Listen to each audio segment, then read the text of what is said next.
आज के इस एपिसोड में हम बात करेंगे विट्रस हेमरेज के बारे में। विट्रस हेमरेज का मतलब है आंख के पर्दे के सामने ब्लीडिंग हो जाना।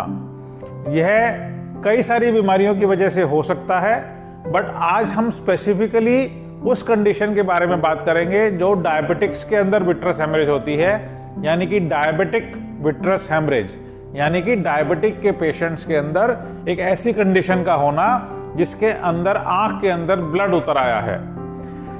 जब ये ब्लड उतर आ जाता था, जब हमारे पास उतनी अच्छी टेक्निक या सर्जिकल इक्विपमेंट्स नहीं होते थे, तो हम हमेशा कहते थे कि पेशेंट 2 या 3 महीने इंतजार करे और उसके बाद भी अगर ब्लड ठीक नहीं होता है तो हम सर्जरी के बारे में सोचेंगे।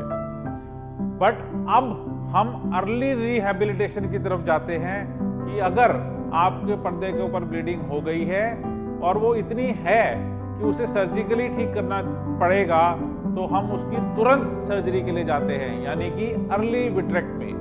अर्ली विट्रेक्टमी के बहुत सारे बेनिफिट हैं, जैसे कि मैं सबसे पहला अर्ली रिहैबिलिटेशन। एक पेशेंट जिसको ब्लीडिंग हो गई है वो 3 महीने 4 महीने तक वेट करे, उसको फिर भी उसके बाद काले काले धब्बे दिखते रहें, क्वालिटी ऑफ विजन बहुत पुअर रहे, उसके बनिस्बत जल्दी सर्जरी करके पूरी ब्लीडिंग को हटा देना, पूरे ब्लड को हटा देना, पूरी क्लैरिटी देना, क्लैरिटी ऑफ विजन देना, क्वालिटी ऑफ विजन देना, ये बहुत हद तक संभव है। तो आजकल अगर आपकी आंख में ब्लीडिंग हो गई है तो उसको जल्द सर्जरी करके ठीक किया जा सकता है।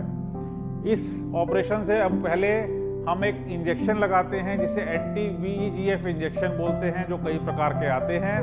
वो लगाने के 2 या 3 दिन के बाद इस सर्जरी को परफॉर्म किया जाता है।